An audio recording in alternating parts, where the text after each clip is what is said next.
I tend to do is a warm welcome, bit of a fun, join our community if they're up there.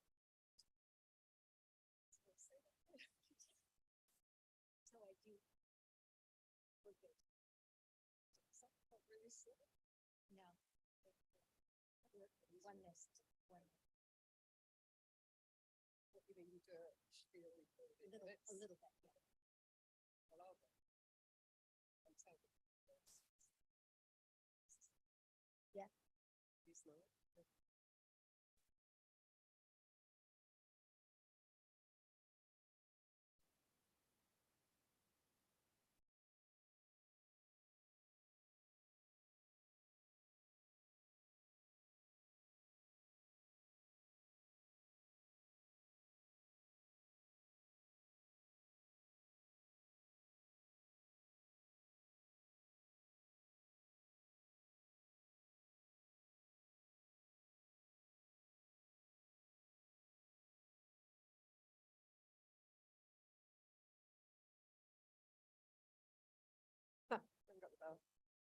Good evening, everyone. Sorry, we haven't got our bell this evening.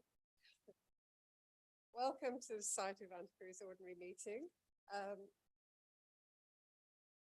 I'm Heather Sabir, the Honorary Secretary of the Society, standing in for our President, Martin Millett, who wasn't able to be with us this evening. We've also got another change this evening in that our advertiser, our original lecturer, wasn't able to come, so the lecture about the history of the Athenaeum will be postponed, but we're very grateful that our council member and fellow, Dr. Timothy Schroeder, is stepping in for us. More about that in a minute. Minutes. Good evening, everyone. Good evening to all of you in the room, our fellows, our affiliates, and those who are joining us online. If you're not yet part of our community and would like to, please see me after the event this evening or contact us via email. You're very welcome. So the minutes from the Society of Antiquaries of London, ordinary meeting, Thursday, the 19th of October, 2023, Burlington House and online. Professor Simon Kainer, trustee in the chair. The minutes of the ordinary meeting of Thursday, the 12th of October, 2023, were read and signed. The following communication was then laid before the Society: Mills Whip Projects, London Civil War Defences, Rewriting History by Mike Hutchinson and Peter Mills. Thanks for return for this communication. Simon Kainer announced that the next meeting would be on Thursday, the 26th of October, 2023, then adjourned the meeting. A reception followed. These minutes as a true record.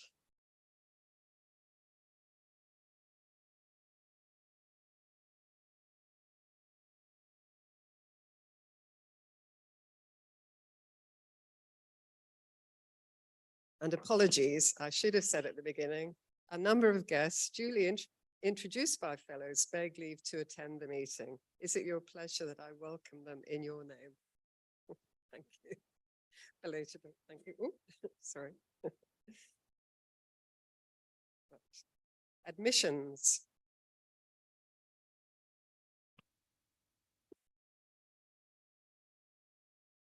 The following being in attendance, having signed the obligations required by the statutes, desires to be admitted a fellow.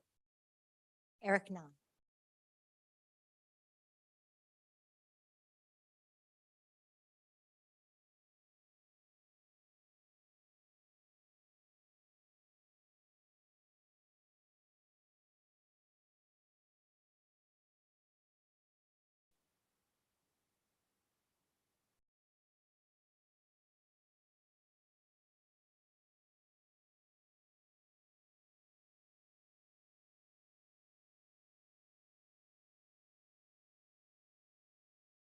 We now come to the main business of today's meeting, which is to hear a paper, Jewels at the Court of Henry VIII by Dr. Tim Schroeder, FSA. And before I do the proper introduction of our speaker, could I just do some housekeeping? There'll be a question and answer session at the end. We'll be taking questions in the room and on YouTube. If any of you would like to ask a question online, please type it in the chat function on Zoom or YouTube, and I will ask as many as I can at the end of the lecture. So, jewels at the court of Henry VIII. Timothy Schroeder is a historian and lecturer on silver and goldsmiths' work and a fellow of the Society of Antiquaries.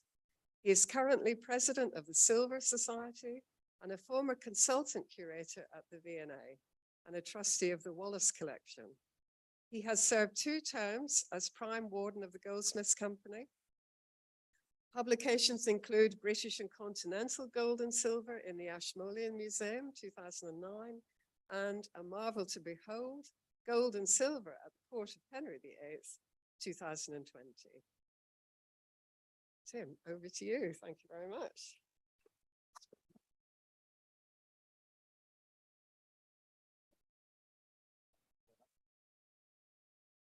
Ladies and gentlemen, can you hear me? Oh, I think you possibly, am I too loud? I get it, it's rather ringing in my ears. I hope I'm not too loud. So I'm sorry that I'm not telling you about the Ashmolean Museum, the Athenaeum Club, get this right.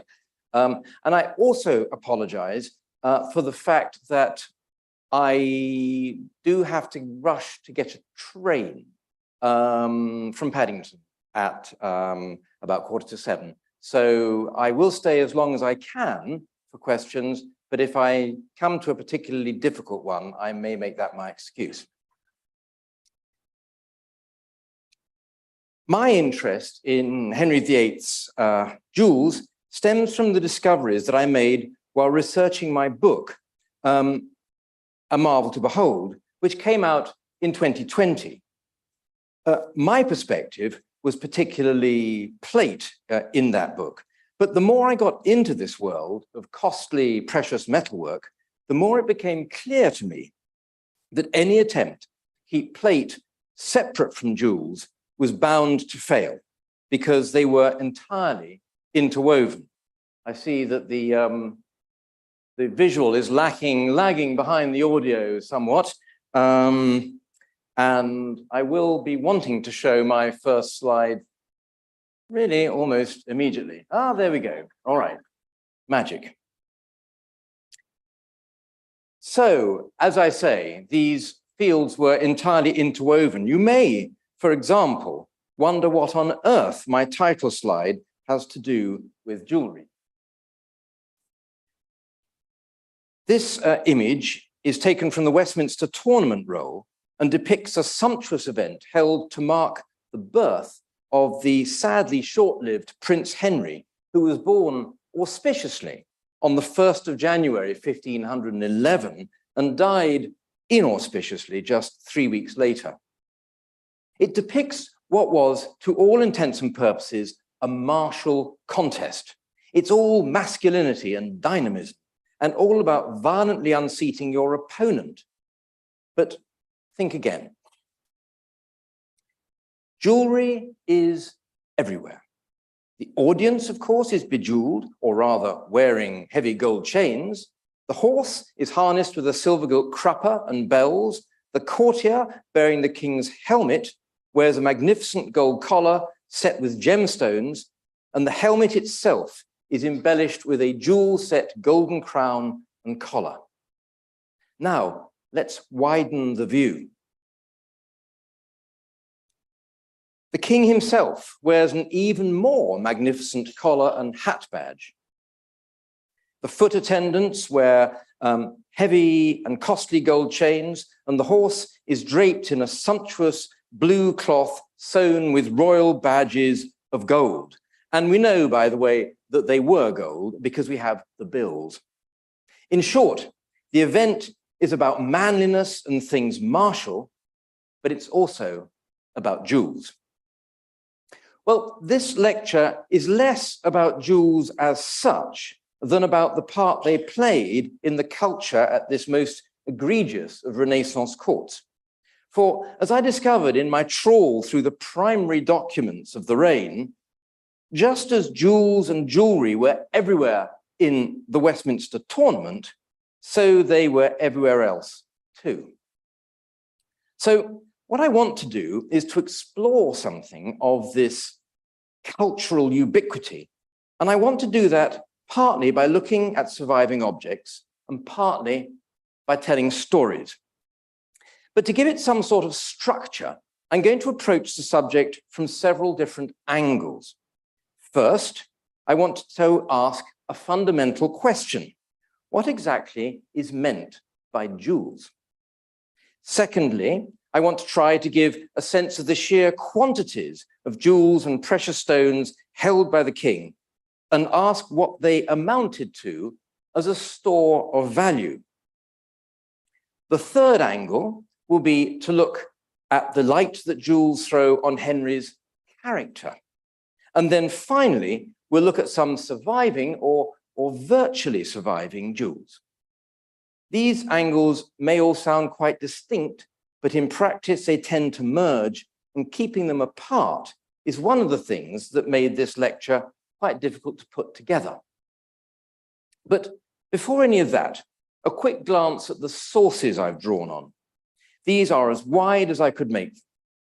The primary source for any study of Henry VIII's possessions, of course, is the monumental inventory compiled after his death and held, as many of you will know, here, partly in the Society of Antiquaries and partly in the British Library.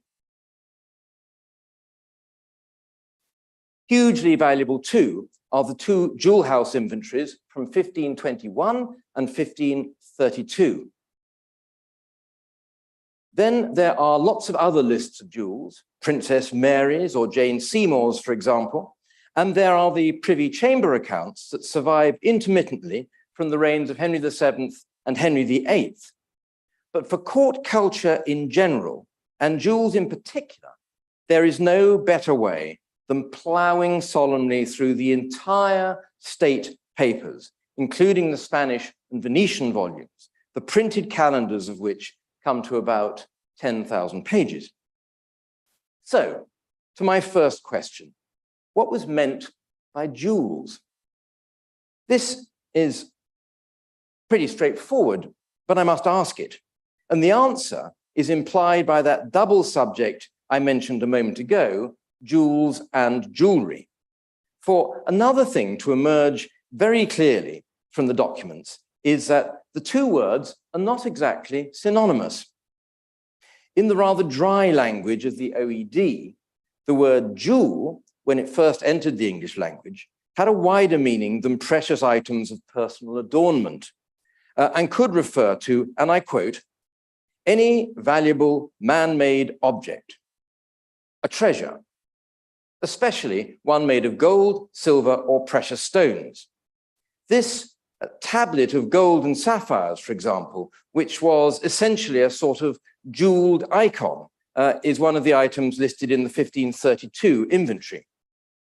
And it's quite clear from the documents that at the court of Henry VIII, the word is used not only to refer to jewels in the modern precious items of adornment sense, but to much larger objects enriched with gemstones, things like these.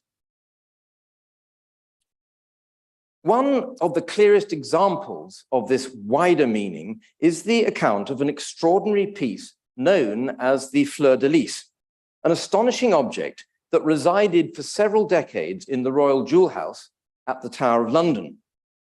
This was a large gold reliquary of the True Cross that came from Germany as security for a loan of £10,000 made by Henry VIII, or rather Henry VII, to the Emperor Maximilian in 1508.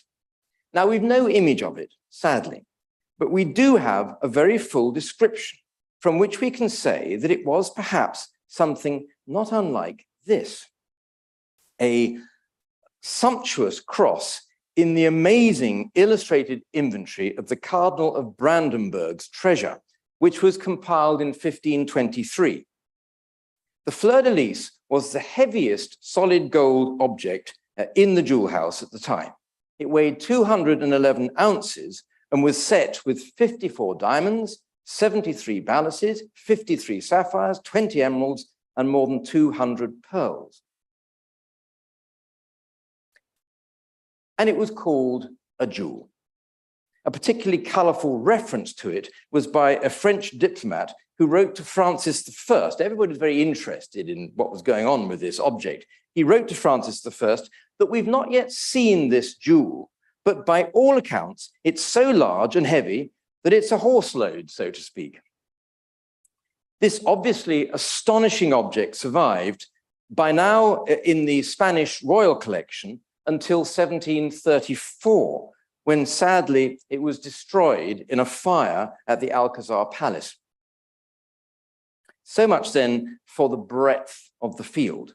Let's turn now to the second question, the quantities of jewels that were accumulated, how they were acquired, and what sort of store of value they represented. Henry VIII, of course, is notorious for his acquisitiveness. Seems to be Henry VII. Yes, that is supposed to be Henry VII. He's notorious for his acquisitiveness, and that's something that he learned from his father. Henry VII is always said to have been mean, but the briefest readings of the chamber accounts from his reign is enough to show how wrong that is. After years of civil war, he came into a kingdom with a virtually empty treasury. So he made it his business to build up cash reserves and impressive holdings of plate and jewels, because with these things came security. But plate and jewels were particularly important, not only because they were wealth, but because they were visible wealth. And as a result, during the periods for which the chamber accounts survive, we can see Henry spending vast sums on jewels. And as his reserves increased, so did his appetite, especially when he was able to buy them cheap. Cash-strapped princes looked to him for their fire sales. And in 1507, for example, according to the Spanish ambassador, the King of Naples and others sold Henry jewels, who, it was said, has bought them very cheaply. His son, Henry VIII, was no less opportunistic. And in 1519, Wolsey wrote that several princes, whether in France, in Germany, or in Italy, have pledged a quantity of beautiful jewels of great value, which we hope to obtain at no great cost. But they didn't always come cheap. We know that Henry VII spent more than £200,000 on plate and jewels, and some of the individual transactions were huge. In 1501, he paid £14,000 for diverse and many jewels brought out of France against the marriage of Prince Arthur. And in 1504, he paid £30,000 for diverse precious stones and other jewels that came from beyond the sea. Spending on this scale continued right to the end of the reign and was taken up by his successor, who spent at least £175,000 on jewels in the first decade that he was on the throne. As to their sources, both Henrys brought from jewelers and merchants as far afield as France, Flanders, and Italy. And to ensure the best opportunities, he routinely offered them exemptions on import duty on condition that he always had first refusal. As a result, they queued up to offer him their choicest things. A French jeweler, Jeanine Langiem, for example, was paid nearly £4,000 for jewels in 1519, and in 1532, Allard Plomier, one of Francis I's goldsmiths, sold him jewels to the value of £1,749 on one day alone. There are dozens of such references in the records. From our point of view, the brevity is frustrating. Against the precisely noted sums, the descriptions are minimal. Langiem's £4,000, for example, was just for, quote, certain jewels. The same goes for the Plomier purchase and for most others too. Just occasionally, though, they're more specific. And even so, a jewel that Henry bought from an Italian merchant, Giovanni Cavalcanti, is described just as a diamond set in a gold ring. But to command a price of £533, 6 shillings and 8pence, it must have been a remarkable thing. Like his father, Henry VIII's acquisitions continued right to the end. These two things, we'll be discussing them later, were acquisitions from Henry's old age. This, the famous Three Brothers jewel, came as a result of a negotiation begun by Henry, but not actually completed until 4 years after his death. 2 reigns of acquisitions on such a scale resulted in huge holdings. And to get an idea of these, we must turn to the great posthumous inventory. By the time the inventory was compiled, the principal location for the royal jewelry was the secret jewel house in the Tower, where the jewels were kept in a series of coffers, some of which were clearly works of art in their own right.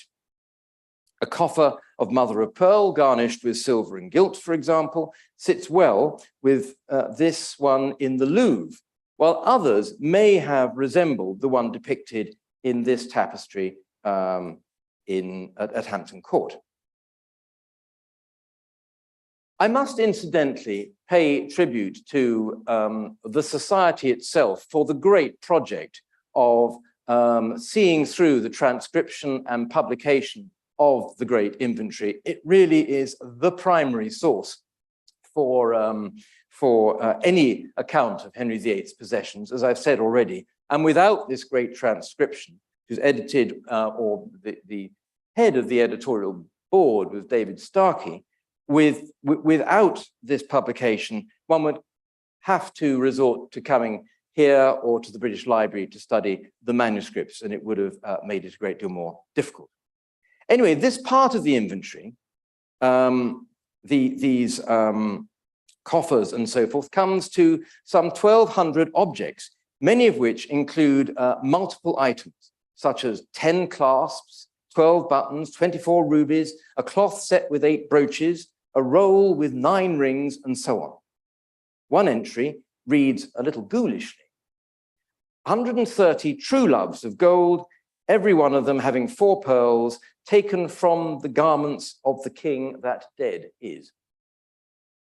Many more items were in the king's secret jewel house at Westminster, and to all of these have to be added the hundreds of precious jewels and thousands of pearls that adorned secular and religious plate. Things like these. The one on the image on the right, again taken from the great inventory of Cardinal Brandenburg. Now, concerning value, sadly, I have to put my hands up and admit that this simply can't be done. We can form a view of the value of Henry's plate because it's all weighed and it was worth at least so much an ounce. But we simply can't do that for the jewels.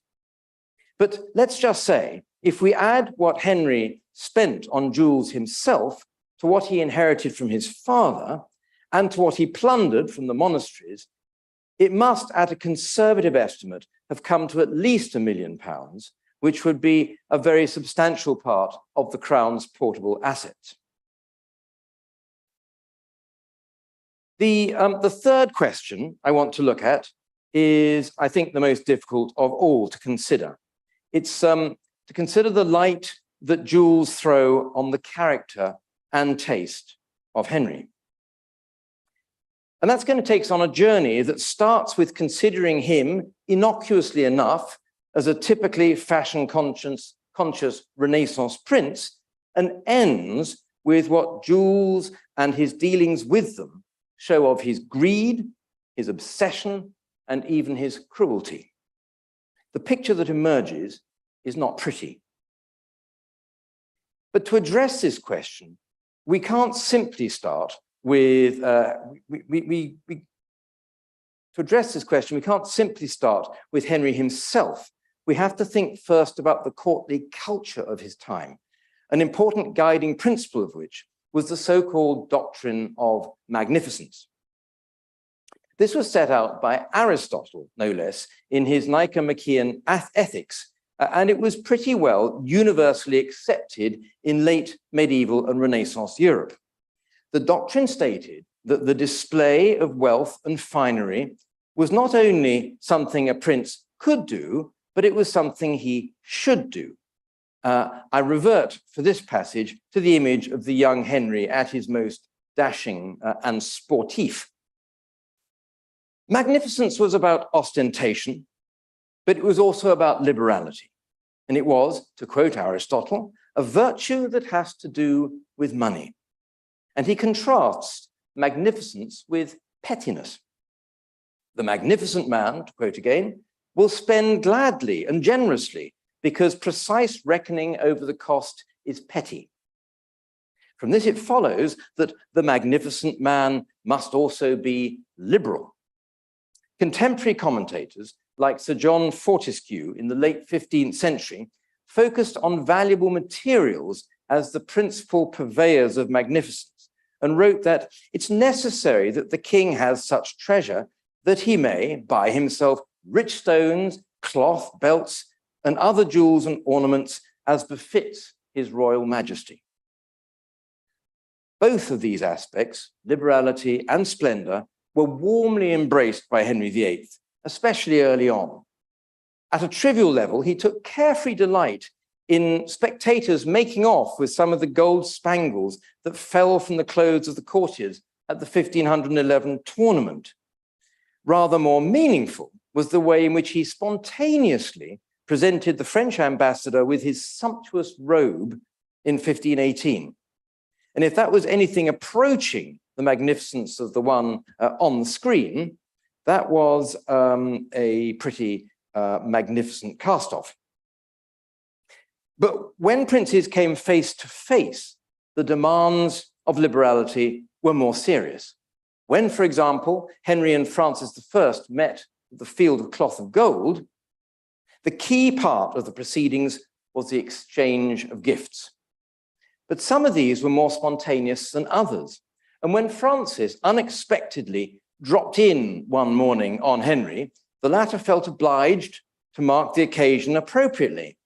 Having embraced each other, the record reads, the King of England gave Francis a collar of jewels and pearls of great value, perhaps something like this. But this meant that Francis had to reciprocate, and presumably having nothing else to hand, he gave in exchange to the King of England his gold bracelets studded with jewels of great value. As another example, in 1513, Henry declared war on Louis XII and traveled in great style, as one does, with his army to France. And there he met his ally, the Emperor Maximilian, and according to a contemporary account, these princes talked of rings and jewels. The king showed some very fine ones to the emperor, and in the end gave his imperial majesty an eagle to wear at his neck, holding in its claws a large carbuncle, and at its breast, or perhaps in its beak, a large cluster of diamonds, and a great pearl at its throat, so that this eagle is estimated to be worth more than 30,000 gold florins. The writer goes on to record that some say that this eagle formerly belonged to Duke Charles of Burgundy. So perhaps, in Henry's eyes, this was a magnanimous act of restitution. When we turn to splendor, this embraced pretty well everything, from palaces to armor, to tapestries, to clothes, and of course to plate and jewels. And it was entirely bound up with fashion. To put on a great show that was not right up to date would send entirely the wrong message. So fashion can be seen as part of magnificence too. And along with plate, jewelry, and clothing were the most fashion conditioned of all courtly accessories, especially when an integral part of the most sumptuous royal clothes was the jewels that were stitched into them. In these two Holbein portraits of Henry and Jane Seymour, you can see, in her case, the pearl and stone borders stitched onto her dress and the small jewels sewn into her sleeves. And in his, the much richer effect of a dozen set rubies sewn onto his doublet.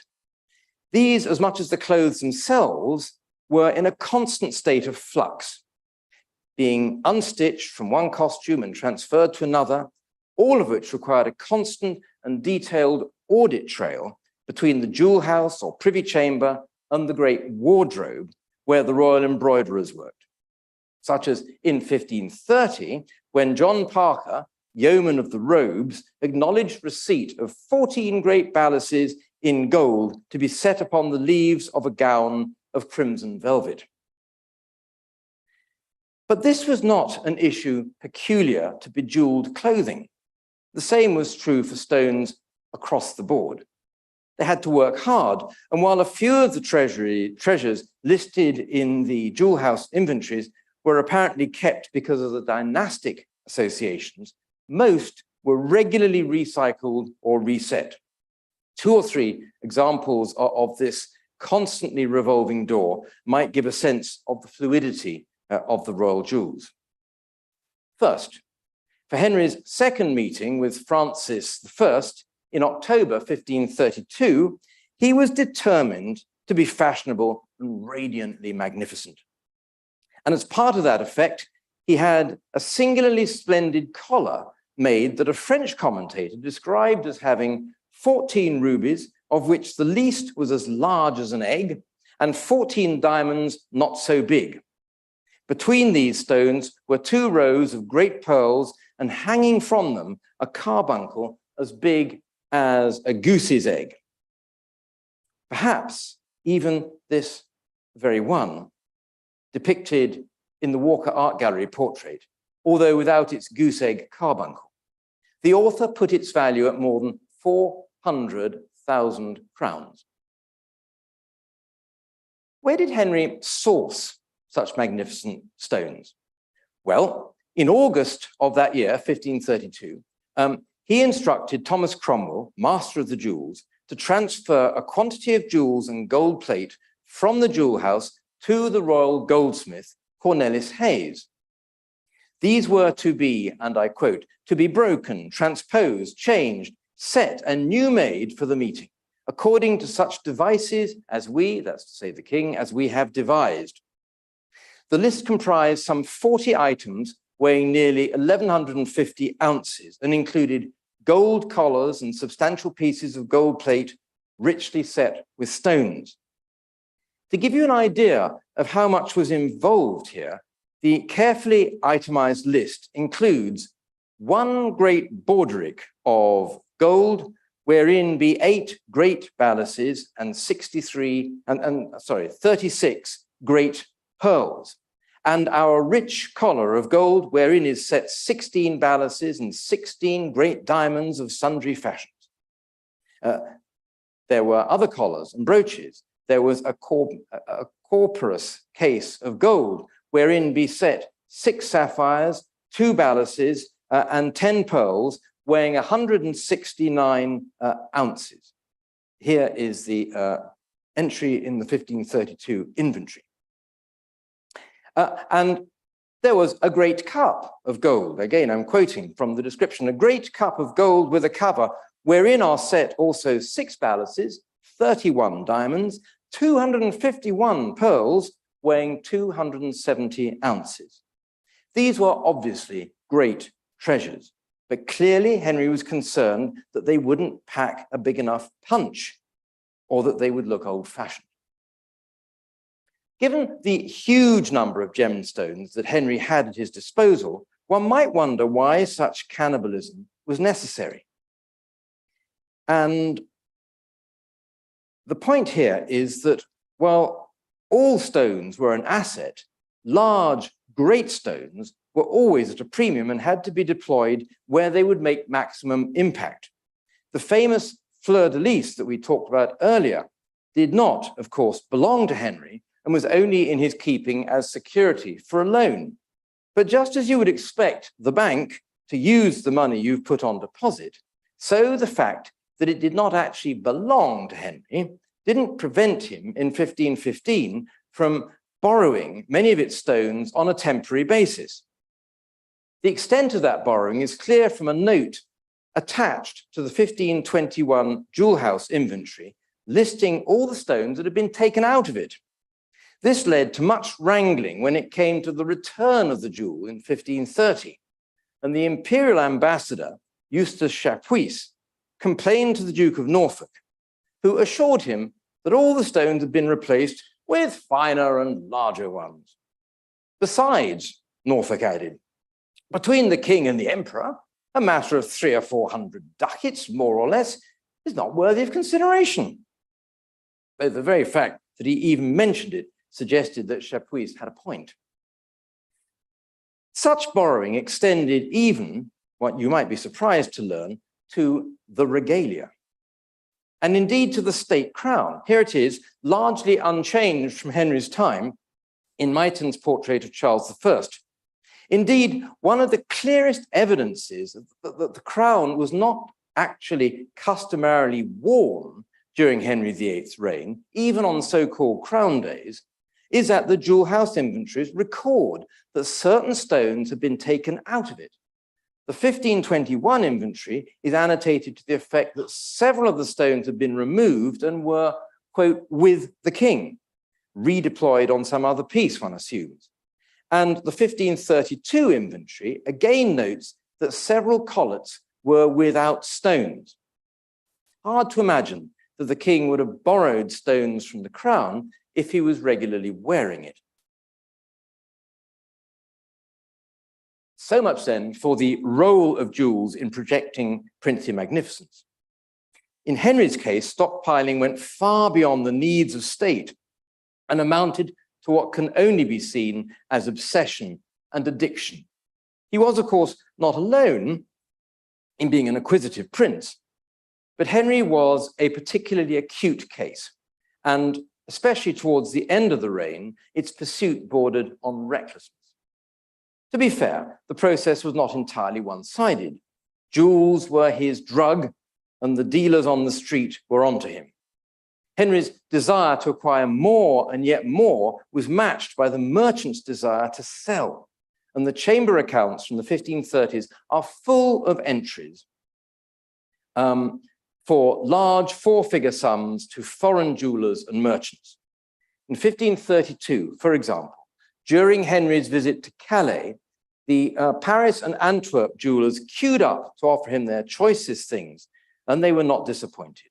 We've seen how Allard Plomier sold him £1,749 worth of jewels on one day, but there were others too.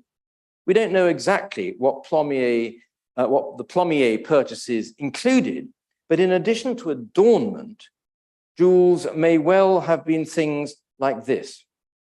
A book cover he actually supplied to Francis, but which seems to have had a number of close counterparts in Henry's inventory.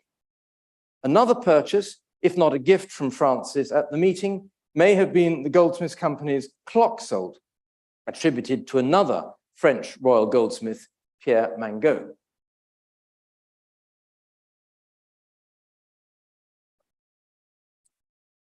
But Henry wasn't always a pushover, and he could be as unpredictable in his buying as in any others of his dealings. As any dealer knows, collectors have to be in the mood to buy, and Henry was no exception. In 1536, John Panner, a foreign merchant, complained to Cromwell that, and I quote, they sent the king the picture of a certain golden cross adorned with pearls and precious stones and received answer that he wished to buy it. So they brought it into England and offered it to the king, first of all princes of the world, much below its original price. Special pleading here, one imagines. The king, however, refused to buy it. In consideration of the danger and expense of bringing it, they begged Cromwell to obtain some token of the king's liberality, in other words, to compensate them for their trouble. On another occasion, the French jeweler Jehan Long complained that I find the king much disinclined to buy, for he's told me that he has no money. Well, there's a thing. Henry VIII with no money. Perhaps the most telling story of this kind relates to this spectacular jewel. Told briefly, Stephen Vaughan, Henry's agent in Antwerp, was charged in 1544 with raising serious money on the international market to fund Henry's expensive war with France. Vaughan was dealing with a slippery banker called Jasper Douche, who was in cahoots with the Fuggers of of Augsburg. Not only did Douche drive a hair-raising bargain in terms of interest, but he insisted that some of the loan be taken in the form of gold plate set with precious stones and this jewel, which was valued at 40,000 crowns. This proposal raised all sorts of problems. Were the valuations correct? The proposal, were the valuations correct? How did the jewels help unless they could in turn be sold to generate the cash? But Vaughan knew that Henry had a weakness for this kind of stuff, and he worried that once he had them, he wouldn't let them be sold. He was at his wit's end, and he wrote to the Privy Council in no uncertain terms, saying that the time is unmeet to pester the king with jewels, who already has more than most of the princes of Christendom. And therefore, although I told Douche that I would send the pattern, that's to say the drawing, to the king, I send it only to you, the Privy Council. For if it be known that the king receives jewels with the loan of money, I shall never get any money without them. How right he was. As it turned out, the king swallowed the bait and took the lot. And it seems that they weren't sold on after all. Too irresistible. Hang the money. But from our point of view, if I may deviate from the storyline for a moment, the jewel, or rather its drawing, is hugely significant because with its antique figures and enameled strapwork, it provides us with a window into exactly where the most up-to-the-minute fashion for such jewelry stood in 1545. You will recognize, of course, that the large diamond and pendant pearl are shown black because the artist would have used a silver-bearing pigment to suggest their color, which has since oxidized. But for the rest, we must assume, given the circumstances in which the drawing was made, that it is as faithful an object as possible. And once here, its design must have proved quite influential. I did wonder if it might even be one and the same with the jewel that hangs around Queen Mary's neck, which you can see on the wall to your right. And you can see it here too, for that matter.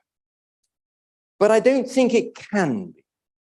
And anyway, I think Mary may not have been too comfortable with its satyr and nymph iconography, but hers is clearly a very close variant. Now, if these and other stories throw light on Henry's compulsive buying of jewels, they don't quite illuminate another, less attractive side to his nature, namely his greed. The French ambassador of the latter part of the reign, Charles de Marillac, didn't pull his punches when he described him as so covetous that all the riches in the world will not satisfy him. And 2 years earlier, another French observer called him one of the most avaricious men in the world. But to see these traits in the coldest light, we need to turn to the dissolution of the monasteries and to his dealings with, of all people, his family. We've looked already at Henry's huge, if legitimate, expenditure on jewels acquired from foreign merchants. But as the dissolution of the monasteries gained momentum, the focus of acquisitions shifted to what amounted to judicial theft. Most of this process was coldly administrative. The movable assets were assessed by the commissioners and immediately sold off or sent to the Royal Mint to be melted down. But the commissioners were also instructed to look out for more valuable books, jewels, and works of art that might be meat for the king. This was not entirely easy, however. If the king expected the abbots simply to lie down and die, that of course was not the case. They weren't stupid, and some made efforts to conceal treasures or to sell them away before the arrival of the commissioners. This upped the stakes. One of the wealthiest monasteries of all was Glastonbury, and one of its most famous treasures was the so-called sapphire of Glastonbury. Now, we don't know exactly what it looked like, but it was evidently a retable of silver gilt and gold, and to have been so called, it was presumably set with precious stones. Perhaps this image of the National Gallery's Mass of St. Giles is a suitable lookalike. This was duly requisitioned for the king, but Abbot Whiting was accused of concealing it along with many other valuables. Under the terms of the Act, this amounted to treason.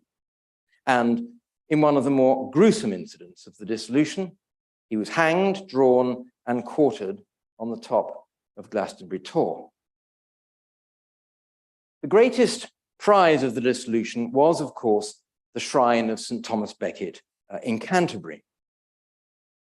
The bullion went to the Tower, but the precious stones accumulated through benefaction since as early as the 12th century were picked over by the king. And the story was put out that he had seized one of the most splendid stones, an early gift from Louis VII, and known as the Royal of France, and had it made into a ring to embellish the royal finger. This amounted almost, this is almost Gothic with a K in its maliciousness, and it may have been entirely made up, but it certainly reflects Henry's visceral hatred for Becket, the archbishop who opposed his king, and his deeply unattractive "he who laughs last" triumphalism. Nor were the cathedrals immune from royal privations. The king was the head of the church now, though under God, as the Act of Supremacy generously conceded. As such, all their assets were his and for the taking, and he didn't hesitate. In 1535, for example, Henry visited Winchester on his summer progress, and Ambassador Chapuis wrote to Charles V that on his arrival there, this king had an inventory taken of the treasure of its cathedral church and appropriated to himself a large gold cross with precious stones. Something similar happened at St. Paul's too. Earlier in that year, a canon of the cathedral wrote concerning a precious little cross with a crucifix of pure gold. It can't have been so little, because he goes on to describe it as having a rich ruby in the side, garnished with 4 great diamonds, 4 great emeralds, 4 large balances, 12 great orient pearls. Henry had clearly admired it, and 2 months earlier, Cromwell made a note to himself to remember especially the cross of emeralds at St. Paul's. Now the screw was turned. The canon's letter continues, "Upon the king's high affection and pleasure of the sight of the same, I, with other of my brethren residentiaries, were yesterday commanded by Mr. Secretary Cromwell in the king's name to be with the king, with the said cross, tomorrow. So his grace shall have his pleasure thereon, and receive the same of our free gift, trusting in his charitable goodness to our church of St. Paul." What happened to the Emerald Cross subsequently, we don't know. There's no sign of it on any of the late royal inventories, and it was probably broken up and the stones reused. Until now, the spotlight has been firmly on the king. But when we widen the pool of light to include his family, we start to see him in yet another light. For when you were romantically linked with the king, he would shower you with jewels, as he did when he was courting Anne Boleyn. But when that ceased to be the case, they would swiftly be repossessed, and you would see a different side of him. The Lord giveth and the Lord taketh away. And here his dealings amount not so much to greed as to cruelty. When Catherine Howard was charged with adultery, her jewels were immediately seen as the barometer of change. The French ambassador, Charles de Marillac, picked up the first ominous sign when he heard that an inventory of her jewels had been taken, which, if true, there can be no doubt as to the rest, he wrote. He was right. And when she was first placed under house arrest at Sion, Archbishop Cranmer was told that her jewels were to be taken away and that the clothes she was left with were all of them to be without stone or pearl. In other words, her degradation was to be visible and humiliating rather than just judicial. To illustrate this, I'm going to take two stories: the gradual and terminal alienation of Catherine of Aragon and the rather more abrupt but temporary disgrace of his sister, Mary, Queen of France. Henry's marriage to Catherine of Aragon lasted as long as the other five put together. As time passed and the prospects of her providing an heir diminished, he started to move for a divorce. You know this perfectly well. As his initial proposal for a comfortable and dignified settlement were rebuffed, he resorted to cruder measures, including the gradual reduction in her household and a full-scale assault on her plate and jewels. Unsubtly, he dispatched the Duke of Norfolk, who always strikes me as not the brightest, sharpest tool in the box, dispatched Norfolk to collect them. But Catherine played a clever game, running rings around Norfolk and Henry. According to Chapuis, she started with alluding to an incident a couple of years earlier, when Catherine had forbidden her to make him any more gifts, and he had, with some reluctance, it has to be said, returned a splendid gold cup she had given him anyway against his instructions. Catherine refused to part with the jewels on the grounds that, I quote, "I cannot present the king with my jewels as he desires, inasmuch as when, on a late occasion, I, according to the custom of this kingdom, presented him with a New Year's gift, he warned me to refrain from such presents in the future." Handing over her jewels to the king could only be seen as a gift, since they were hers, and he had forbidden her to make any gifts. So having scored a clever legalistic point, she then changed tack and made a moral one. "Besides," she said, "I would consider it a sin and a load upon my conscience if I were persuaded to give up my jewels for such a wicked person as that of ornamenting, for such a wicked purpose as that of ornamenting a person who is the scandal of Christendom and who is bringing vituperation and infamy upon the king through his taking her with him to such a meeting across the Channel." She's referring, of course, here to the upcoming meeting between Henry and Francis, when Anne Boleyn accompanied him as queen in all but name. But all that said, she would obey. Her tirade ends. "Yet, if the king sends expressly, that is to say in writing, for my jewels, I am ready to obey his commands in that as well as in all other matters." Henry duly dispatched the written demand, whereupon the queen gently pleaded excuse for her former refusal and sent him the whole of her jewels. Chapuis reported that the king is very much pleased and glad at it. By the end of her life, it seems Catherine had been deprived of almost everything, and her will mentions only two specific jewels: the collar of gold, which I brought out of Spain, and the little cross with a relic of the true cross, which she gave to her daughter Mary. These two were promptly taken away, although there is a particularly nasty little twist to the story of the cross.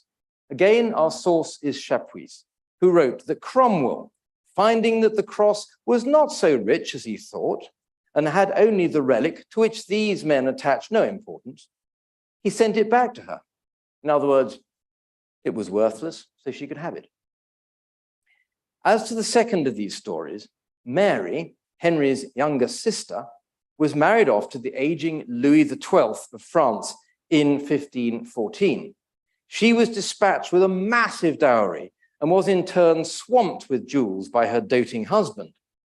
A delightful letter from the Earl of Worcester to Wolsey recounts how Louis had showed me the goodliest and richest sight of jewels that ever I saw. And when he showed me all, he said that they should all be for his wife. But merrily laughing, he said, "My wife shall not have them all at once, but at diverse times, for he would have many, and at diverse times kisses and thanks for them." But Louis probably got a little overexcited because he dropped down dead not long afterwards, and the Duke of Suffolk was dispatched to negotiate the restitution of the dowry. Only Suffolk and Mary fell in love and got secretly married. Henry was furious and punished them by imposing a huge financial penalty, including the surrender of all her dowry jewels and a heavy annual payment too. But the biggest bone of contention was a jewel that Louis had personally given to Mary before their marriage. Known as the Mirror of France, this was described as a jeweled diamond as large and broad as a full-sized finger, with a heart-shaped pearl beneath it the size of a pigeon's egg. It weighed apparently more than 2 ounces and was valued at 60,000 crowns. As a personal gift, this should have been Mary's anyway, but Francis I demanded its return and said it should never go from the Queens of France. It appears that he lost that one, as did Mary. And in 1532, it was one of the stones that Henry had reset.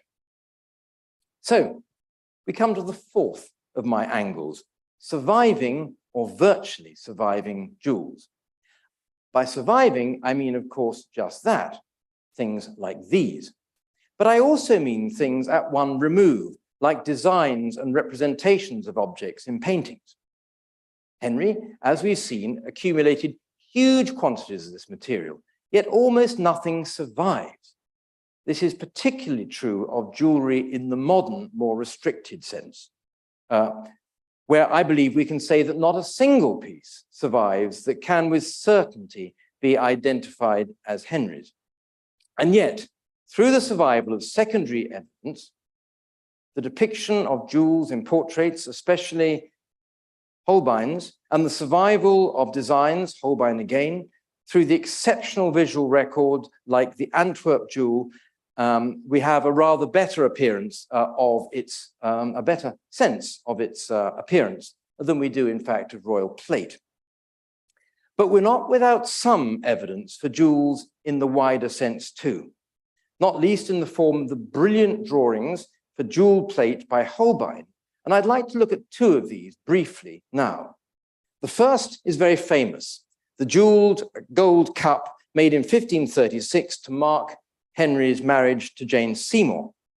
There's no surviving bill, and we don't know how much it cost, but it's clearly in the inventory. It weighed 65.5 ounces, and it was set with diamonds and pearls. We know about its rather undignified end, too. It survived into the 17th century, but the stones were pawned in Amsterdam, and the cup was finally melted down in 1625. About the remarkable design in Basel for a jeweled cup, we are less well informed. How large it would have been, or whether it was actually made at all. It would have been a most remarkable thing, however, set, one imagines, with getting on for 300 rubies or garnets and diamonds. And it's nice to think that it may have been one of the pieces to emerge from Cromwell's refashioning exercise in 1532, when 1,100 ounces of gold and hundreds of pearls and stones were turned over to Cornelis Hayes for refashioning. But what is extraordinary is that every one of the 4 surviving pieces of goldsmith's work that certainly belong to Henry fall into this category of jewels rather than the vastly wider category of domestic plate. Well, I'm conscious that I'm up against the clock, so I'm not going, as I would love to do, to talk at length about the French Royal Gold Cup, which was inherited by Henry and remained in the jewel house for the rest of the Tudor period. And I'm not going to talk about the vase or 2-handled cup in Florence, dating from the very first years of the reign, but which would count as a jewel on account of its impressive rock crystal body. And I'm not going to talk about the Goldsmiths Company's clock salt either, though you can, if you wish, read all about it in a book published by the British Museum a couple of years ago. Instead, I'm going to focus on an amazing jeweled and gold-mounted rock crystal bowl in the Schatzkammer in Munich. The jewel is described in great detail in the inventory, and Dora Thornton and I had the thrill of examining it in person a couple of years ago. It was an experience that I'll try to share with you now.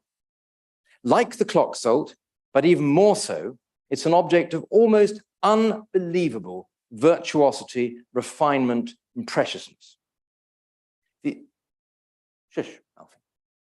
The inventory describes an extraordinary number of such pieces, and we can only conclude that collectively they represent a special sensitivity on Henry's part to exquisite craftsmanship and precious materials. The jewel is hollowed out to an exceptional thinness and is carved on the outside with spiraling flutes. Periodic remounting was part of the life cycle of rock crystals in the 16th century, and this one had probably been carved at least 2 centuries earlier. The foot mount is decorated with polychrome enamels and gems, and the lip is chased with exquisitely refined fleur-de-lis. The cover is immensely complex too, and you only have to look at it to see that. But that's not all. The treatment of the inside of the cover is surprisingly intense, given that it would only be seen when the cover was removed. And it's completely covered with an intricately engraved carpet of Moresque foliage centered around a polychrome enameled disc. In comparison with all this, the finial, formed as a turned crystal capstan with stones and pearls around its base, seems rather muted. But this is not how it was when Henry had it, and a still life painting by Willem Kalf of 1678 reveals its full extent, which rose to about 3 times its present height in a series of stages, each embellished with pendant pearls. And imagine our delight when we peered very closely at the stump of the finial and saw that even the little gold shaft inside it was enameled. One other point about this strange and wonderful object. Let's return to the inside of the bowl. There's what looks like a rather muddy disc at the center, but on closer inspection, it's anything but. It is, in fact, an extremely intricate composition painted on the reverse of the crystal that has become largely illegible as the pigments and gilding have partly lifted from the surface. Largely, but not totally. The clearest elements are 3 baskets of fruit ringed here. Between these, and harder to see, are 3 eagles, apparently, with spread wings. So far, so good. But it's when we move in that it becomes even harder to read. A pattern of scrolls is reasonably clear and probably, possibly anyway, surrounded some sort of central motif that alluded to the original patron who commissioned the bowl. That, sadly, is what we can now make nothing of at all. Well, like ducks and drakes on a pond, I'm conscious that this lecture has skidded over the surface and not even touched a lot of the issues. But I must draw some conclusions now, and I do so in part by alluding to some of those untouched areas. One of the ones I did look at was why jewels and jeweled objects were considered so important and why they seemed so much more important to Henry than to others. I also touched on how they imply a side to Henry's aesthetics that we don't have much evidence for elsewhere. But there are others that I haven't had time to consider at all, such as the evidence for Henry's personal interest in jewelry design, the language of jewels, and the hierarchy of jewels. The language revolves about things like the special symbolism attached to different gems and the iconography of jewels. I'd love to have spent more time looking, for example, at the apparently special iconography of Princess Mary's jewels compared with others, but perhaps something for another occasion. As to hierarchy, let me end by shining a light on an incident from an event at the Field of Cloth of Gold in 1520, because it's quite powerful. It was a dîner intime when Catherine of Aragon entertained Francis I. But it can't have been all that intimate because various onlookers were present, including the Mantuan ambassador, who wrote that there were, quote, 2 massive cupboards or buffets on which were many vessels of massive gold and set with beautiful jewels. And from these, the king and queen were served. On the other cupboard were vessels also of massive gold, but not set with jewels. And these were served for the other guests at the royal table. And there was besides an infinite number of silver gilt vases. So there's a hierarchy here, and it's defined by jewels. For the king and queen, gold enriched with precious stones. For other members of the inner circle, gold unset with stones. And for the rest, mere silver gilt.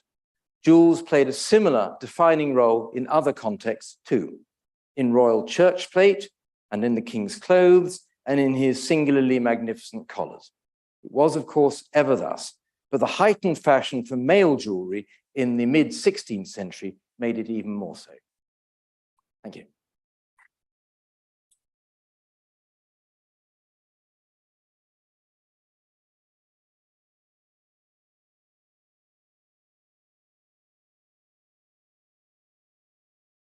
Thank you very much, Tim. That was absolutely wonderful. And it's always great when some of the society's own collections are illuminated in such an erudite way. So thank you very much. A few short questions, perhaps. Should we start in the room?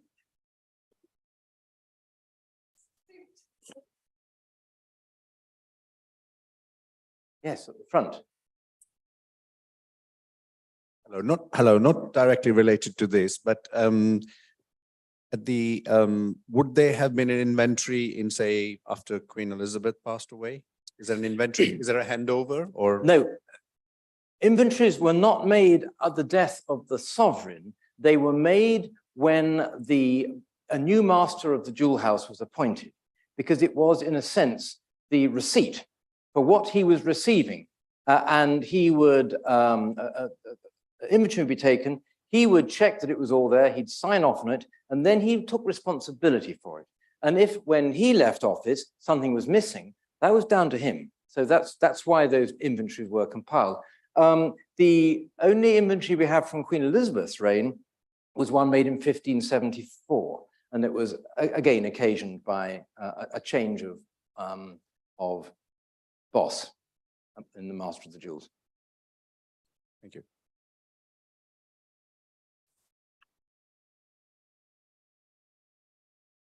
I think you mentioned that the total value of his jewels and jewelry was £1 million. What would that be in today's money? Oh, you just can't do it. You just can't do it. I mean, I think that you can go and look at the Bank of England inflation calculator, and it will tell you what £1,000 is worth any year from 1180 or something up to the present day. And it's based on a kind of basket of goods, I suppose you might say. But you just can't do it because relative values changed so much. I mean, for example, let's just take gold and silver. Gold now, 22 carat, 24 carat, is worth about 100 times per ounce what an ounce of silver is worth. But in the 16th century, it was worth about 10 times what an ounce of silver was worth. So all relative values changed. And so it's only, I think, can only be misleading. Just settle that it was a lot of money, a lot of money. At the back. Hi, I just wanted to ask about Aristotle. Would Henry have explicitly read that and understood that, or would that have been something that was just passed down through? No, Aristotle was the first iteration of this argument, but there were many expositions of it in the Middle Ages. So Henry wasn't studying that specifically? I don't know that he was studying the Nicomachean ethics, but he would have been. I mean, I mentioned Sir John Fortescue, for example, who was a legal theorist, and he set out the same sort of principles. And would that have been across Europe? Yes, it would have been well known all over Europe. It was a very guiding principle. Okay, thank Yeah. you.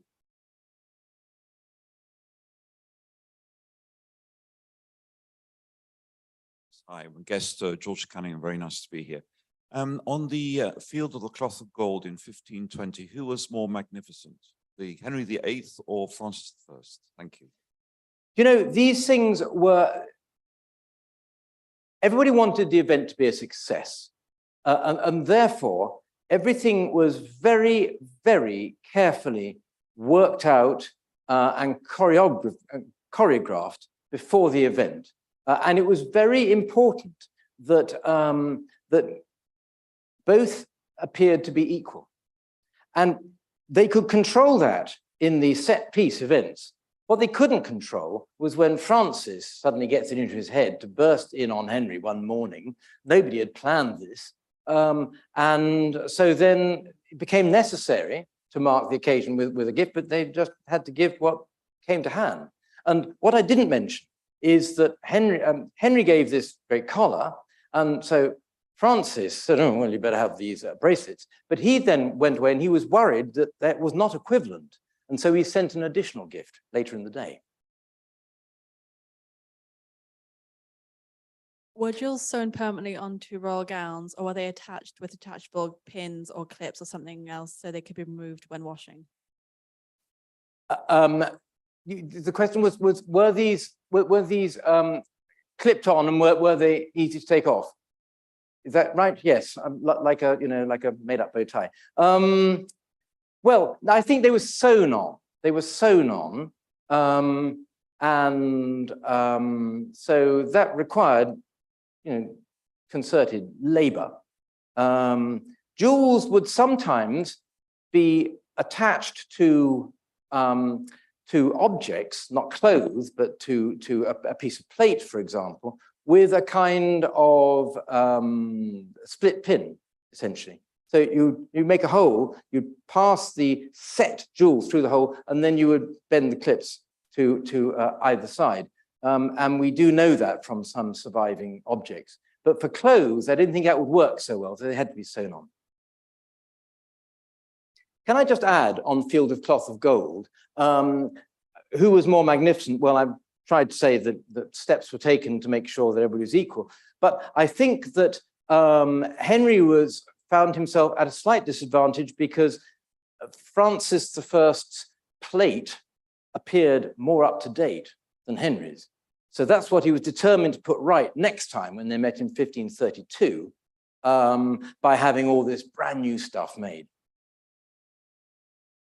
Thank you, Tim. I think we could go on all evening, but I'm conscious of time.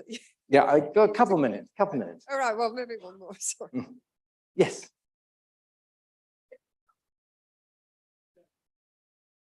Jewels being sewn on, where are all jewels mounted? Because otherwise you'll be poking holes in jewels. Yeah, no, they would be would all mounted. be mounted. They would be set, Yeah. and then the setting would be sewn on. Yeah.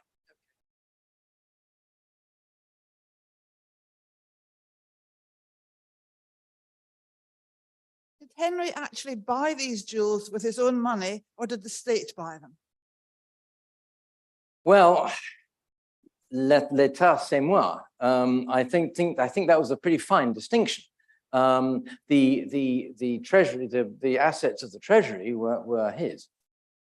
So it was his money and it was the state's money, but the state and he were the same.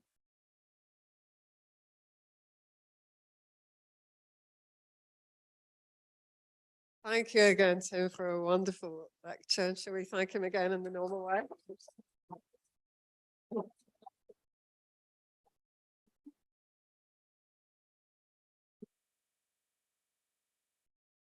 Thank you. And if I could just remind everyone, if you've enjoyed this evening, that our full event program is live on the website and bookings are open and all our events are free and open to anyone to join. So could I just announce then that the next evening lecture will be next Thursday evening, 2nd of November at 5 p.m, when we'll hear about medieval seals, modern science, an overview of recent developments by Elizabeth New and Philippa Hoskin. Thank you very much, everyone. Meeting is adjourned, and please to come and join us in the